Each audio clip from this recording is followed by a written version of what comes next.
ഇന്ന് ലോകം മുഴുവൻ ആരാധിക്കുന്ന ലയണൽ മെസ്സി എന്ന് പറയുന്ന ഇതിഹാസം ഒരിക്കലും ഒരു ഫുട്ബോൾ കളിക്കാരനാകില്ലെന്ന് മെഡിക്കൽ ലോകം വിലയിരുത്തിയിരുന്നു എന്ന് പറഞ്ഞാൽ നിങ്ങൾ വിശ്വസിക്കുമോ? അതെ, 11ാം വയസ്സിൽ ഇനി അയാളുടെ ശരീരം മുന്നോട്ട് വളരില്ലെന്ന് ഡോക്ടർമാർ പറഞ്ഞു. സ്വന്തം നാട്ടിലെ ക്ലബ്ബുകൾ അയാളെ കൈയൊഴിഞ്ഞു. ശാസ്ത്രത്തിൻ്റെ പരിമിതികളെയും ദാരിദ്ര്യത്തെയും ഒരുപോലെ വെല്ലുവിളിച്ച് അയാൾ ഇന്ന് ലോക ഫുട്ബോളിൻ്റെ മാന്ത്രികനായി തുടരുന്നു. 1987 അർജന്റീനയിലെ ഒരു സാധാരണ സ്റ്റീൽ ഫാക്ടറി തൊഴിലാളിയുടെ മകനായി അയാൾ ജനിക്കുന്നു. കളിപ്പാട്ടങ്ങൾ വാങ്ങാൻ പോലും കാശില്ലാത്തത്ര കഠിനമായ ദാരിദ്ര്യം. 5ാം വയസ്സിൽ പന്ത് തട്ടി തുടങ്ങിയപ്പോൾ തന്നെ ആ കാലിൻ്റെ അമാനുഷിക മാന്ത്രികത ചുറ്റുമുള്ളവർ തിരിച്ചറിഞ്ഞു. എന്നാൽ ആ സന്തോഷത്തിന് അധികനാൾ ആയുസ്സുണ്ടായിരുന്നില്ല. തൻ്റെ 11ാം വയസ്സിൽ ഗ്രോത്ത് ഹോർമോൺ ഡെഫിഷ്യൻസി എന്ന അപൂർവവും മാരകവുമായ ഒരു രോഗം മെസ്സിയെ വിഴുങ്ങി. ശരീരത്തിൻ്റെ സ്വാഭാവിക വളർച്ചയെ പൂർണ്ണമായും തടസ്സപ്പെടുത്തുന്ന രോഗം. ഓരോ ദിവസവും കിടക്കാൻ പോകുന്നതിന് മുമ്പ് സ്വന്തം കാലിലെ പേശികളിലേക്ക് വേദനയേറിയ ഹോർമോൺ ഇഞ്ചക്ഷനുകൾ എടുക്കേണ്ടി വന്നു. നീണ്ട 3 വർഷം അയാൾ ആ വേദന അനുഭവിച്ചു. ഇതിൻ്റെ ചികിത്സക്കായി മാസം തോറും വേണ്ടി വന്നത് $900 അധികമായിരുന്നു. സ്വന്തം നാട്ടിലെ പല ക്ലബ്ബുകളും ഈ തുക മുടക്കാൻ പറ്റാതെ മെസ്സിയെ കൈയൊഴിഞ്ഞു. അവരൊക്കെ കരുതിയത് ആ പയ്യൻ്റെ കരിയർ അവിടെ അവസാനിച്ചു എന്നാണ്. മെസ്സിയുടെ ജീവിതം മാറ്റിമറിച്ച ആ വലിയ ട്വിസ്റ്റ് നടക്കുന്നത് സ്പെയിനിലാണ്.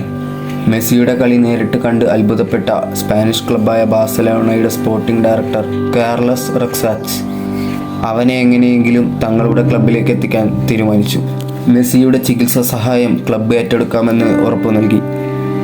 എന്നാൽ അന്ന് കരാറിൽ ഒപ്പിടാൻ അയാളുടെ കയ്യിൽ ഒരു ഒഫീഷ്യൽ പേപ്പറോ ഡോക്യുമെൻ്റോ ഉണ്ടായിരുന്നില്ല. സമയം കളയാൻ റക്സാച്ച് തയ്യാറായിരുന്നില്ല. അദ്ദേഹം ആ ഹോട്ടലിലിരുന്ന് ഒരു സാധാരണ ടിഷ്യൂ പേപ്പറിൽ ഒരു കരാർ എഴുതിയുണ്ടാക്കി അതിൽ ഒപ്പിട്ടു. അതെ, ലോക ഫുട്ബോളിൻ്റെ ചരിത്രം തന്നെ മാറ്റിമറിച്ച ലയണൽ മെസ്സിയുടെ ആദ്യത്തെ ഔദ്യോഗിക കരാർ ഒപ്പിട്ടത് വെറുമൊരു പേപ്പർ കഷ്ണത്തിലാണ്. ബാഴ്സലോണയുടെ അക്കാദമിയിലൂടെ വളർന്ന മെസ്സി കളിക്കളത്തിലിറങ്ങിയപ്പോൾ ശാസ്ത്രലോകം മൂക്കത്തി വിരൽ വെച്ചു. കാരണം സാധാരണ കളിക്കാരെ പോലെയല്ല മെസ്സി പന്ത് തട്ടുന്നത്. ഫിസിക്സ് പ്രകാരം മെസ്സിയുടെ ശരീരത്തിലെ സെൻറ്റർ ഓഫ് ഗ്രാവിറ്റി സാധാരണ മനുഷ്യരെക്കാൾ വളരെ താഴെയായിരുന്നു. ഇത് അദ്ദേഹത്തിന് നൽകുന്നത് അമാനുഷിക ബാലൻസ് ആയിരുന്നു.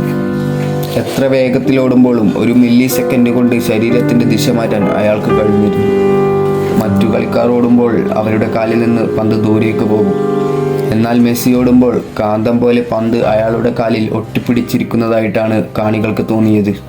രോഗത്തെ തോൽപ്പിക്കാൻ ഇഞ്ചക്ഷനിലൂടെ നൽകിയ ആ ശരീരം ശാസ്ത്ര നിയമങ്ങളെപ്പോലും മാറ്റിയെഴുതി. ഇന്ന് 8 ബാലൻ ദിയോറും കരിയറിലെ എല്ലാ ട്രോഫികളും സ്വന്തമാക്കി 2026 ലോകകപ്പിലേക്ക് അയാൾ കടക്കുകയാണ്. The last dance. ഈ വർഷവും അയാൾ കപ്പെടുക്കുമോ? നിങ്ങളുടെ അഭിപ്രായങ്ങൾ താഴെ കമൻറ്റ് ചെയ്യുക. നിങ്ങളൊരു നെയ്മർ ഫാൻ ആണെങ്കിൽ അടുത്ത വീഡിയോ നെയ്മറിൻ്റെ ഒരു ഫുൾ ലൈഫ് സ്റ്റോറിയാണ്. സോ മിസ്സാകാതിരിക്കാൻ സബ്സ്ക്രൈബ് ചെയ്ത് വെച്ചോ. അടുത്ത എപ്പിസോഡിൽ കാണാം.